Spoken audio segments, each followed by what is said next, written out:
اعوذ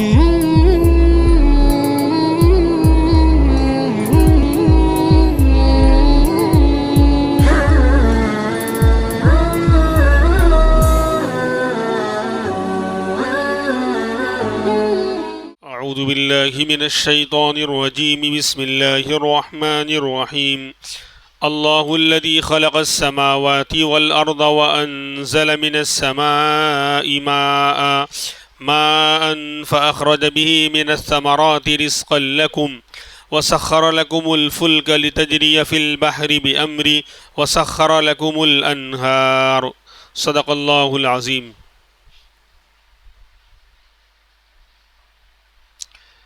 آگے اللہ تبارک و تعالیٰ اپنی قدرت کی نشانیاں اور اپنے خالق اور مالک ہونے کی دلیلیں بیان فرما رہے ہیں۔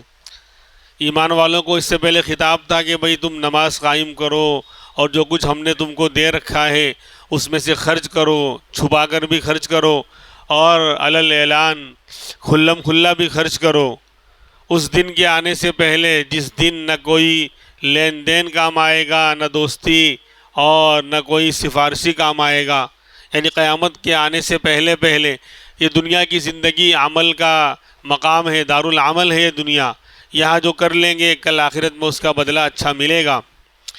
تو آگے فرماتے ہیں کہ اللہ تبارک و تعالیٰ اپنی نشانیاں بیان فرماتے ہیں۔ اللہ الذی، وہی اللہ ہے، خلق السماوات والارض، جس نے آسمانوں اور زمینوں کو پیدا کیا، جس نے آسمانوں اور زمینوں کو پیدا کیا، یعنی اپنا تعارف اور اپنی پہچان کرانے کے لیے اللہ تبارک و تعالیٰ نے بہت بھاری اور مشکل مثالیں کہ جس کے لیے بڑے بڑے دنیاوی علوم اور فنون اور بہت بڑے جو علم کی ضرورت ہو، ایسا نہیں ہے، کیونکہ قرآن کریم ہر پوری انسانیت کے لیے اترا ہے۔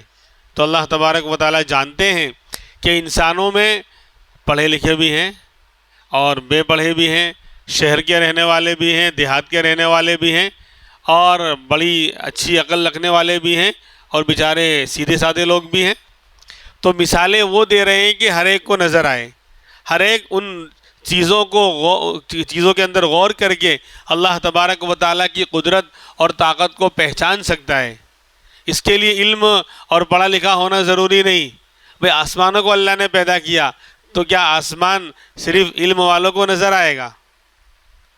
اللہ کہہ رہے ہم نے زمینوں کو پیدا کیا تو کیا زمین کو جانچنے اور پرکھنے اور سمجھنے کے لیے کیا بہت بڑے علم کی ضرورت ہے؟ نہیں، قرآن کریم نیچرل اور فطری مثالیں دیا کرتا ہے تاکہ ہر کس و ناکس، ہر انسان اس کو دیکھ سکے، سمجھ سکے، اور سمجھنے کے بعد اس پر ایمان لا سکے اور قرآن کا جو مقصد ہے وہ حاصل ہو جائے۔ تو فرمایا اللہ کی ذات وہ ہے جس نے آسمانوں کو پیدا کیا، 7 آسمان اللہ تبارک و تعالیٰ نے بنائے، 7 سماوات ان سبع، 7 آسمانوں کو اللہ نے ایک کے اوپر ایک پیدا کیا۔ جس طرح ہم ایک کے اوپر ایک روٹیاں اور پلیٹیں رکھتے ہیں، اس طریقے سے ایک آسمان، پھر دوسرا، پھر تیسرا، اس طرح 7 آسمان اللہ تبارک و تعالیٰ نے پیدا کیے، اور ان آسمانوں کے اندر اللہ تبارک و تعالیٰ کی بے شمار قدرت کی نشانیاں ہیں۔ ایک تو یہ کہ پہلا آسمان جس کو آسمان دنیا کہا جاتا ہے، جو ہمیں یہ نیلا نیلا نظر آ رہا ہے، یہ پہلا آسمان ہے۔ کتنا دور ہے؟ لاکھوں خربوں کلومیٹر، اللہ ہی بہتر جانتا ہے، کیونکہ آج دنیا والوں نے ترقی کا بڑا بڑا دعویٰ کر لیا، بڑے بڑے راکٹس، بڑے بڑے جو ہے سیارے یعنی آسمانوں میں چھوڑے ہیں، بلکہ ان راکٹوں اور سیاروں کے ذریعے انسان جو ہے چاند پر پہنچنے کا اور وہاں پر زمین اور گھر بنانے کی فکر کر رہا ہے، کیونکہ دنیا میں اب جگہ نہیں ہے تو اب وہ آسمان پر جا کر وہاں مکان بنانے کی چکر میں ہے۔ وہاں کا ماحول، وہاں کا موسم، وہاں کا ایٹماسفیئر چیک کر رہا ہے کہ وہاں پانی ہے یا نہیں، اور زمین کیسی ہے کہ اس پر چل سکتے ہیں یا نہیں۔ تو جو انسان ترقی کرتے کرتے چاند پر پہنچ گیا اور مریخ جس کو منگل گرہ بولتے ہیں وہاں تک پہنچ گیا، لیکن آج تک کوئی پہلے آسمان تک نہیں جا سکا۔ کتنی بھی دنیا ترقی کر جائے، پہلا آسمان شروع کہاں سے ہوتا ہے، اس کی سٹارٹنگ کہاں سے ہوتی ہے، وہاں تک نہیں پہنچ سکا تو ختم کہاں ہوتا ہے وہ تو بہت دور کی بات، اس کا اینڈ کہاں ہے وہ تو بہت دور کی بات۔ تو دنیا کتنی ترقی کر جائے، آج تک یہ آسمان جو ہمیں ہمارے اوپر نظر آ رہا ہے یہ اللہ کی قدرت کی نشانی بتا رہا ہے، اور بتا رہا ہے کہ دیکھو میرا پیدا کرنے والا کتنی زبردست طاقت کا مالک ہے۔ ہم دیکھ رہے ہیں کہ عرب پتہ نہیں ہزاروں لاکھوں سال دنیا کب سے بنی، کیونکہ اللہ تبارک و تعالیٰ نے آسمانوں کو اور زمینوں کو ساتھ میں ہی بنایا ہے۔ 2 دن میں زمین بنائی تھی اور 2 دن میں زمین کو ڈیکوریشن کیا، یعنی آراستہ کیا، یعنی دریا اور پہاڑ اور درخت وغیرہ 2 دن میں لگائے، اور پھر 2 دن میں آسمان کو، یعنی 6 دن میں فی ستتی ایام قرآن کریم میں ہے کہ ہم نے آسمانوں و زمینوں کو 6 دنوں میں پیدا کیا، اور 6 دن میں پیدا کرنا یہ بھی دنیا کے نظام کے اعتبار سے ہے، ورنہ میرے رب کی شان تو یہ ہے اذا قضا امرا فانما یقول له کن فیکون، کہ جب میرا رب کسی بھی چیز کو پیدا کرنے کا ارادہ کر لیتا ہے، چاہے وہ چھوٹی ہو بڑی ہو، وہ اتنی زبردست طاقت کا مالک ہے کہ وہ کہہ دیتا ہے ہو جا تو وہ چیز وجود میں آ جاتی ہے، پیدا ہو جاتی ہے۔ تو اگر اللہ چاہتا تو آسمانوں کو اسی طرح پیدا کر سکتا تھا، کہتا ہو جا وہ آسمان وجود میں آ جاتا، کہتا ہو جا زمین وجود میں آ جاتی، اور دونوں کے بیچ میں دریا پہاڑ اور دنیا بھر کی جو مخلوق ہے کہتا ہو جا کن فیکون، وہ وجود میں آ جاتی۔ لیکن 6 دن جو وقت لگا یہ دنیا کا نظام سمجھانے کے لیے ہے کہ دنیا دار العمل ہے، دار الاسباب ہے، تو یہاں ہر کام وقت پر ہوگا اور وقت پر کام کیا جائے گا، یعنی ہر کام وقت کے ساتھ ہوگا۔ بھئی نماز کا نظام دیکھ لیجئے، وقت کے ساتھ ہے، وقت سے پہلے آپ کتنی بھی رکعتیں پڑھ ڈالیے نماز ہی نہیں ہوگی آپ کی، اور وقت نکل گیا تو بھی نہیں ہوگی، یعنی قضا ہو جائے گی، ادا تو نہیں ہوگی۔ تو دنیا دار العمل اس کو بنایا ہے، تو ہر عمل کو، ہر کام کو پورے نظام اور سیٹنگ کے ساتھ اللہ نے چلایا ہے کہ وقت کا خیال رکھنا پڑے گا۔ تو یہ تعلیم دینے کے لیے اللہ تبارک و تعالیٰ نے 2 دن میں زمین، 2 دن میں اس کو ڈیکوریشن کیا، اور پھر 2 دن میں جو ہے آسمان کو، یعنی 6 دن میں آسمان و زمین کو اللہ نے پیدا کیا۔ بہرحال اور عجیب و غریب نظام ہے آسمانوں کا، آج تک لاکھوں کروڑوں سال ہو گئے، کتنا کب بنا اللہ ہی بہتر جانتا ہے۔ کوئی اس کے اندر آج کوئی ڈیکوریشن کرنے یا اس کو کیا کہ ریپیئرنگ کرنے کی نوبت نہیں آئی کہ کبھی اعلان ہوا ہو کہ انڈیا کے اوپر کا جو آسمان ہے وہ پھٹ رہا ہے، بھائیوں دوستوں بزرگوں اب اپنا انتظام خود کریں۔ اب اس کا فرشتوں کو اللہ نے لگا دیا ہے کام پر، اور اس کے اندر 2024 چلا جائے گا، الیکشن بھی تم نہیں کروا سکتے، اب تم ٹینشن رہے گا، گھروں میں بند رہو یا جنگلوں میں چلے جاؤ، کہیں آسمان کا ٹکڑا گرا تو احمد آباد زمین سے، دنیا سے مٹ جائے گا۔ ایسا کچھ بھی نہیں ہے کہ آسمان جیسا کھڑا ہے ویسا کھڑا ہے، اس کے اندر نہ کوئی پھٹن ہے، نہ شگاف ہے، نہ کوئی اس کو مرمت اور ریپیئرنگ کی ضرورت پیش آتی ہے، نہ رنگ روگن کرنے کی، بھئی اس کا جو نیلا پن جو ہے وہ جو ہے کیا ختم ہو رہا ہے، وائٹنس ختم ہو رہی ہے اور کالا پن آ رہا ہے تو اس کو جو ہے رنگ روگن کیا جاوے۔ یعنی یہ سب اللہ کی نشانیاں ہیں۔ انسان اپنی عقلوں کو ان چیزوں میں لگائے، اللہ کی مخلوقات میں ان چیزوں میں غور کرے، اور پھر کتنا بڑا آسمان، پہلے آسمان تک آج تک کوئی جا نہیں سکا، پہلا آسمان، اور پھر اس کے اندر کتنی بڑی اس کی وسعت ہے، کتنا بڑا ہے وہ۔ ہم دیکھتے ہیں کہ اسکول میں پڑھتے تھے بھائی سوریہ منڈل نہ گرہو، نظام شمسی کے سیارے، اس وقت جو ہے 9 سیاروں کی کیا کہتے ہیں تحقیق ہوئی تھی، اب تو شاید بڑھ گیا ہے۔ تو اس کے اندر جو ہے سب بتایا تھا کہ بھئی زمین جو ہے وہ بھی حرکت کرتی ہے اور اس کے آس پاس بہت سارے ستارے ہیں، تو سورج جو ہے اس کی روشنی روزانہ ہم پر جو ہے پہنچتی ہے، سورج کی روشنی ہم دیکھیں، اندازہ لگائیں کہ اس کی روشنی کو روزانہ زمین پر پہنچنے میں 8 منٹ 18 سیکنڈ لگتا ہے، اور 1 سیکنڈ میں روشنی کی نور کی رفتار کتنی ہے؟ 1,86,000 یعنی 186,000 یعنی 1,86,000 مائل کا سفر وہ طے کرتی ہے 1 سیکنڈ کے اندر، 1 گھنٹے کی بات ہی نہیں کر رہا۔ ایک بہت زبردست عرب کے جو ہے مفسر گزرے ہیں، انہیں علامہ علی محمد علی طنطاوی رحمۃ اللہ علیہ، انہوں نے شاندار تفسیر لکھی، تفسیر جواہر القرآن کے نام سے۔ اس کے اندر انہوں نے یہ دینی مسائل کو یہ سب کو بیان نہیں کیا، یہ تو تفسیروں میں دوسرا ہے، انہوں نے صرف کیا بیان کیا کہ علم طب، میڈیکل، علم سائنس اور اسی طریقے سے جغرافیہ، دنیا کا نظام کیا ہے، یعنی جو دنیاوی علوم ہیں، قرآن کریم کی کن آیتوں سے کہاں کہاں سے دنیاوی علوم نکلتے، یہ ثابت کرنا چاہا ہے۔ وہ 22-25 جلدوں میں کتاب ہے عربی کے اندر۔ انہوں نے اسلامی علوم سے بحث نہیں کی، مسئلے مسائل سے نہیں، وہ تو بولے دوسری تفسیروں میں موجود ہے، بلکہ دنیاوی جو علوم ہیں، علم سائنس ہیں، میڈیکل کا جو علم ہے، علم طب جس کو کہا جاتا ہے، ایسی جغرافیہ کہ دنیا کا ماحول اور نظام کیسا ہے، کہاں کیا ہے، تو اس کے بحث کرتے ہوئے لکھا ہے، جب آسمانوں کے نظام کے بارے میں انہوں نے بیان کیا تو یہ لکھا ہے کہ روشنی جو ہے یعنی سمجھو کہ 186,000 مائل کا سفر 1 سیکنڈ میں کرتی ہے۔ اس کو آپ کلومیٹر میں لے جائیں گے تو 2.5 لاکھ کلومیٹر سے اوپر ہو جائے گا۔ تقریباً 2.5 لاکھ کلومیٹر کا سفر روشنی 1 سیکنڈ میں کرتی ہے، اور آپ اندازہ لگائیں کہ سورج کی روشنی کو زمین پر روزانہ پہنچنے میں 8 منٹ 18 سیکنڈ لگتے ہیں، اور 1 سیکنڈ میں 2.5 لاکھ کلومیٹر کا سفر روشنی طے کر رہی ہے۔ تو 1 سیکنڈ میں یہ تو 1 منٹ میں کتنا ہوا، پھر 8 منٹ 18 سیکنڈ میں کتنا ہوا، اور اربوں خربوں کلومیٹر ہو گئے۔ سورج اتنا دور ہے زمین سے کہ اس کی روشنی کو پہنچنے میں اتنا ٹائم لگتا ہے، اور یہ تو سورج کی بات ہے۔ پھر انہوں نے لکھا ہے کہ سورج کے علاوہ زمین سے قریب جو سب سے قریب سیارہ ہے، جو سب سے قریب سیارہ ہے، اس کی روشنی کو زمین تک پہنچنے میں 4 سال لگے۔ کتنے؟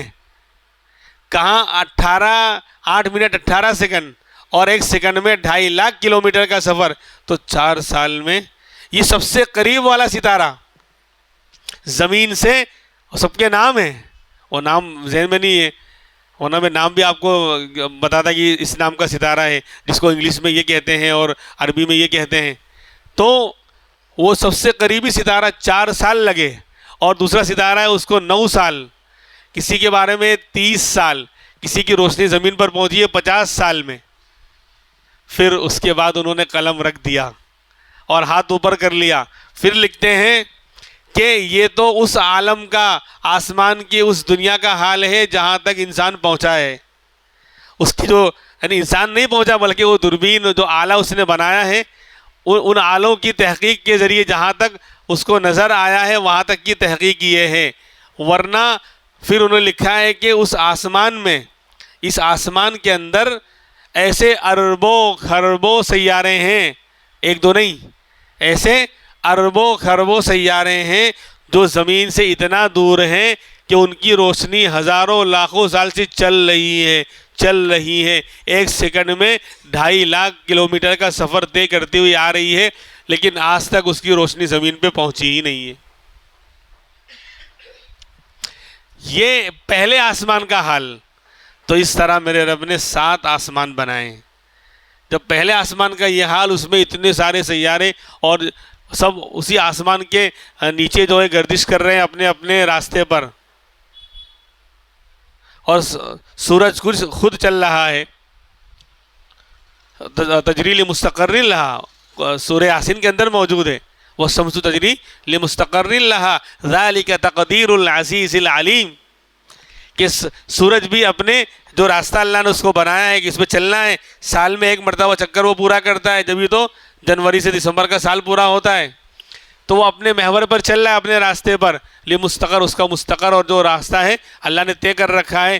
فرمایا یہ ذالک تقدیر العزیز العلیم، یہ زبردست علم والے اور زبردست علم والے رب کی کا اندازہ کیا ہوا یہ پورا نظام ہے، اس کا طے کیا ہوا پورا نظام ہے۔ انسان کے نظام میں تو گڑبڑ ہو سکتی ہے، لیکن اللہ کے نظام میں گڑبڑ نہیں۔ سورج روزانہ اسی وقت طلوع ہوتا ہے جس وقت اللہ نے اس کو طے کر رکھا ہے، اور روزانہ اسی وقت غروب ہوتا ہے جس وقت اس کے لیے 6 نومبر کو نکلنے اور غروب ہونے کا جو اللہ نے ٹائم طے کر رکھا تھا، آج سے 1000 سال پہلے بھی احمد آباد میں اسی وقت نکلا ہے، اسی وقت ڈوبا ہے۔ جو نکلنے کا وقت اللہ نے طے کیا اور جو ڈوبنے کا وقت اللہ نے طے کیا، ایک سیکنڈ بھی آگے پیچھے نہیں ہوتا۔ یہ باتیں اللہ کیوں بیان کرتے ہیں؟ اللہ الذی خلق السماوات والارض، اور ایسے اللہ نے زمینوں کو بھی، 7 زمینیں اللہ نے بنائی، زمین کے نیچے بھی بہت بڑا نظام ہے جی۔ عالم جو ہے ایک ہی عالم، ہم عالم دنیا کو عالم سمجھتے ہیں، اس طرح کے ہزاروں لاکھوں کروڑوں کی تعداد میں اللہ نے عالم بنائے ہیں۔ وما یعلم جنود ربک الا ہو، جبھی تو کہا الحمدللہ رب العالمین، جمع کا لفظ لائے ہیں کہ تمام تعریف اس اللہ کے لیے جو سارے عالموں کا رب اور پالنے والا ہے۔ ایک عالم نہیں، اربوں خربوں عالم ہیں، ایک عالم میں تو ہم بس رہے ہیں، ہم چل رہے ہیں، اس طرح کہ اللہ نے پتہ نہیں کتنے عالم بنا رکھے ہیں۔ وما یعلم جنود ربک الا ہو، اپنے آپ کے رب کے لشکر اور عالموں کو اللہ ہی بہتر جانتا ہے کتنے ہیں، بے انتہا، اس کی کوئی گنتی ہے ہی نہیں۔ خیر، تو فرمایا کہ ایسے اللہ نے آسمانوں زمینوں کو پیدا فرمایا، اور وَأَنزَلَ مِنَ السَّمَاءِ مَاءً، اور اللہ نے آسمانوں سے پانی برسایا۔ اللہ نے آسمانوں سے یہ پانی، بس ہم سمجھتے ہیں برس گیا اور ہو گیا، دیکھے تو صحیح کیسے برستا ہے کہ بادل کے انداز میں اللہ اس کا اسٹاک کرتے ہیں، حالانکہ وہ روئی کی طرح ہوتا ہے بالکل۔ اگر آپ کبھی اوپر جائیں، بہت سی مرتبہ بادل جو ہے وہ انسان کے بالکل قریب ہو جاتا ہے، بلکہ اس کے پاس سے گزرتا ہے، اتنا اوپر۔ آپ کشمیر میں یا اور اس طرح اونچائی کی جگہوں پہ چلے جائیں، گلمرگ چلے جائیں اور دوسرے علاقوں میں چلے جائیں، تو وہاں جو ہے بادل آپ کے نیچے ہو جائے گا، آپ اوپر رہیں گے، اور آپ اس کو ہاتھ لگائیں گے تو لگے گا ہی نہیں یہ ہے کیا، اور آپ کے پاس سے گزر رہا ہے۔ اگر آپ کو پیاس لگ رہی ہے کہ لاؤ، اس کے اندر لاکھوں من ٹن پانی ہوتا ہے، جب یہ برستا ہے تو وادیاں بہہ پڑتی ہیں، تالاب کے تالاب بھر جاتے ہیں، اور سیلاب آ جاتا ہے، اور ندیاں بہہ پڑتی ہیں، تو لاؤ ایک گلاس پانی لے لوں،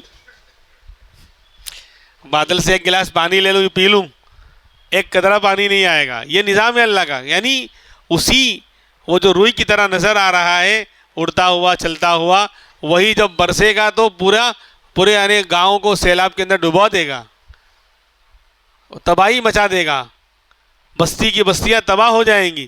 لیکن آپ چاہو کہ اپنے حساب سے پانی نکال لو تو ایک قطرہ پانی نہیں آئے گا۔ یہ میرے اللہ کا نظام ہے، یعنی پانی کو اللہ کس طرح بادلوں کی شکل میں آسمانوں کے نیچے روک کے رکھتے ہیں، اور جب آرڈر ہوتا ہے تو پھر یعنی ایک ساتھ نہیں گراتے، اگر ایک ساتھ گرا دیں تو بھی۔ ایک مرتبہ ہوا تھا پونا کے پاس میں گاؤں پر چونا لگ گیا تھا، یعنی وہ پہاڑی علاقے میں ایک جگہ پر ایک گاؤں کے بارے میں آیا تھا کہ بادل پھٹ کے پورا ایک ساتھ ہی نیچے گرا، تو بہت بڑا علاقہ زمین کے نیچے چلا گیا، زمین کا بہت بڑا حصہ جو ہے اس بادل کے اثر سے دب کے نیچے چلا گیا، یعنی ایسا لگتا نہیں تھا یہاں پر بستی تھی، یہاں کچھ تھا۔ تو برسانے میں بھی اللہ نے گویا چھلنی لگا دی ہے، چھن کر قطرے کی شکل میں برس رہا ہے۔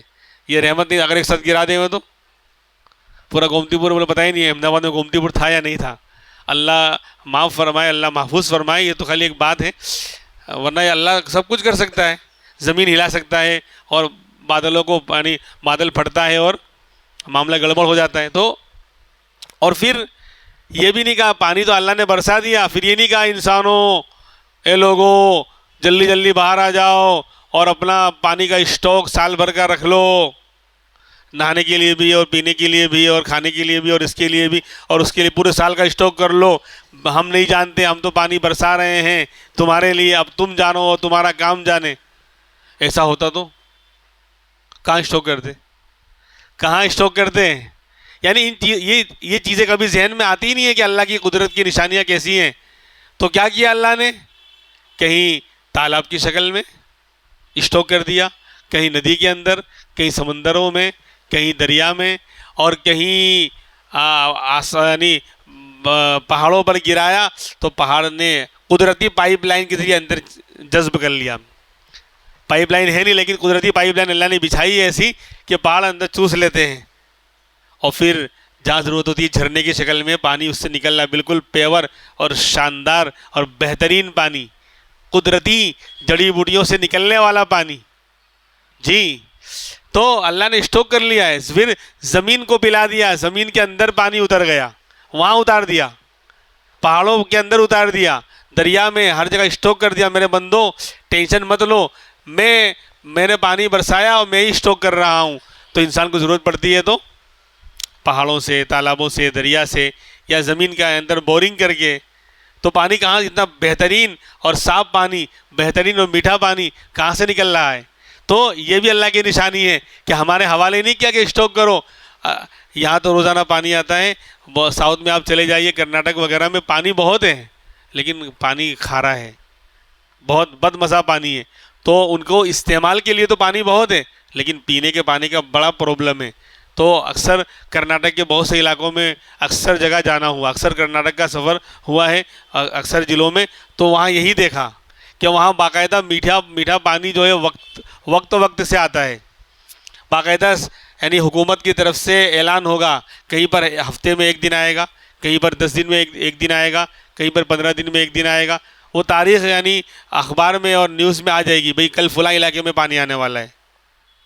تو وہاں جو سرکاری نل ہے, لائن ہے, اس میں پانی آئے گا.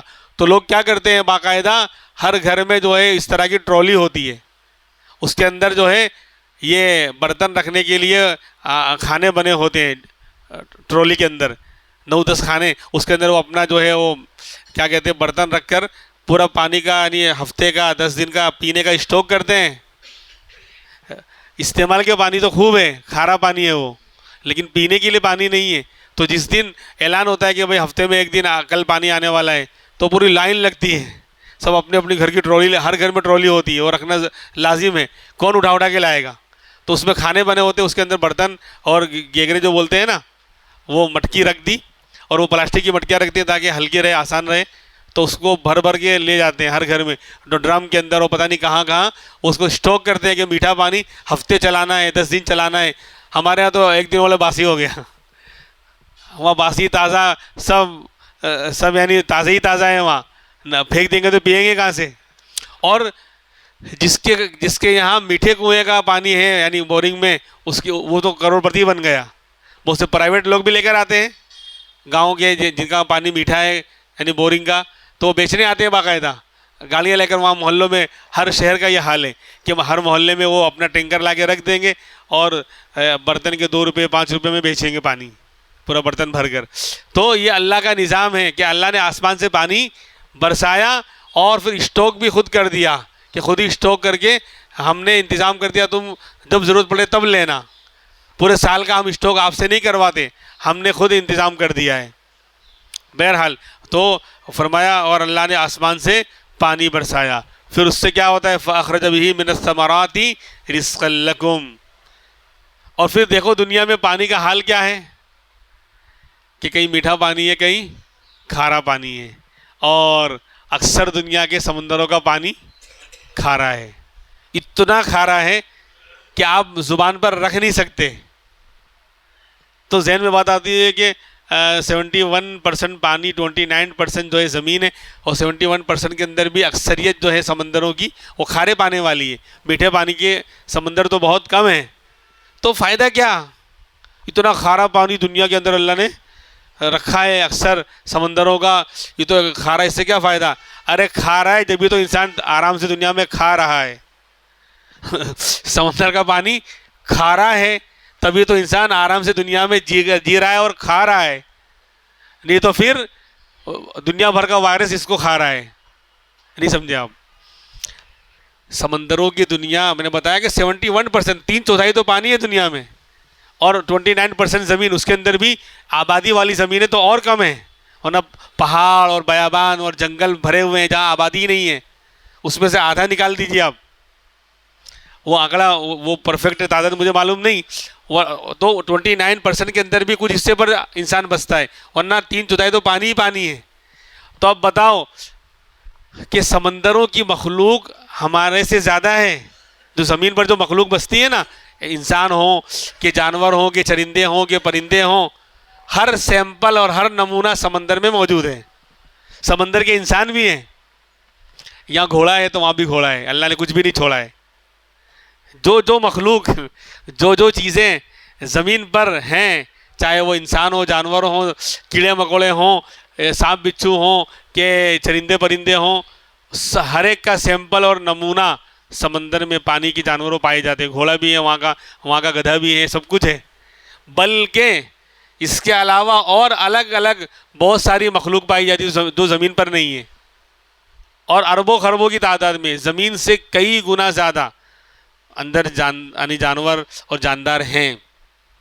اور روزانہ کروڑوں کی تعداد میں مرتے ہیں سمندر میں، روزانہ کروڑوں کی تعداد میں مرتے ہیں. اگر پانی کھارا نہ ہوتا اور ان کو کھا رہا نہ ہوتا، وہ پانی میں کھاتے ہیں پھر پانی ان کو کھاتا ہے جب وہ مرتے ہیں. تو بھئی نمک ڈالتے ہیں تو کیا ہو جاتا ہے؟ وائرس مر جاتے ہیں، اور یعنی ناپاک چیز پاک ہو جاتی ہے، سارے وائرس پاک اور صاف. تو کھارا پانی اللہ نے اسی لیے رکھا کہ جو اندر سڑ رہے ہیں. اگر میٹھا پانی تو خود ہی سڑ جاتا ہے، زیادہ وقت رہے تو اس میں کیڑے پڑ جاتے ہیں، تو وہ کیا دوسروں کو بچائے گا، وہ خود ہی مر رہا ہے. تو کھارا رکھا تاکہ جو جانور اندر مر رہے ہیں، سڑ رہے ہیں، تو کھارے پانی سے ان کے وائرس، ان کی جو سڑن ہے اور بدبو ہے اور گندگیاں ہیں اور جس سے وائرس پیدا ہوں گے وہ مر جاویں. اگر کھارا نہ ہوتا اور سب کے وائرس پیدا ہوتے تو کرونا پوری زندگی رہتا. بلکہ کرونا کے بھی دادا، لکڑ دادا اور مضبوط والے وائرس پوری زندگی رہتے اور انسانوں کا یہاں رہنا مشکل ہوتا. بات سمجھا رہی؟ تو اللہ کا یہ نظام ہے. آپ سمجھا کہ کھارا پانی کیوں ہے؟ اور بھی دوسرے فائدے ہیں. نمک تیار ہوتا ہے، اور بھی بہت ساری چیزیں ہیں کہ وہ بھاری ہوتا ہے. خیر، اور میٹھا پانی تو ہے ہی فائدے کے لیے، وہ اس کا تو یعنی اس کے بارے میں تو بتانے کی ضرورت ہی نہیں ہے، وہ تو ہماری زندگی کا بہت بڑا حصہ اور جز ہے. تو اللہ نے آسمان سے پانی برسایا اور پانی کا یہ نظام چلایا ہے. اس میں اللہ کی قدرت کی نشانیاں ہیں. وَفِي كُلِّ شَيْءٍ لَهُ آیَةٌ تَدُلُّ عَلَىٰ أَنَّهُ وَاحِدٌ. ہر شے میں اس کی قدرت کی نشانی ہے جو پکار کر کہہ رہی ہے، اے انسان دیکھ مجھے، میرے اندر غور کر کے اللہ کو پہچان کہ میرا پیدا کرنے والا کوئی نہ کوئی ضرور ہے. اللہ رب العزت ہمیں اللہ کی بنائی ہوئی چیزوں میں غور کر کے اپنے رب کو پہچاننے کی اور ایمان کو مضبوط کرنے کی اللہ ہمیں توفیق عطا فرمائے. باقی باتیں انشاءاللہ آئندہ ہفتے ہوں گی. ابھی بھی بہت ساری قدرت کی نشانیاں اور بہت اچھا مضمون چل رہا ہے. آئندہ یہاں سے ہم آگے انشاءاللہ شروع کریں گے. سبحان اللہ و بحمدی، سبحانک اللہم و بحمدک، ونشہد ان لا الہ الا انت ونستغفرک ونتوب الیک. سبحان ربک رب العزت عما یصفون وسلام علی المرسلین والحمد للہ رب العالمین.